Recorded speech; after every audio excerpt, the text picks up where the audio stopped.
ఓం నమ శివాయ. కార్తీక మాసంలో ఆ సాక్షాత్తు శివయ్య దర్శనం చేసుకుందామా? కనులార హారతి చూసి మనసారా దండం పెట్టుకోండి.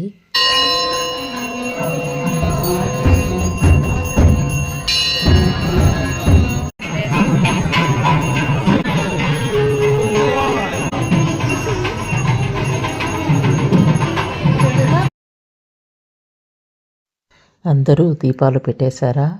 ఇప్పుడు మీరు చూస్తున్న దేవాలయము కర్ణాటకలోని శ్రీ మంజునాథ ఆలయం.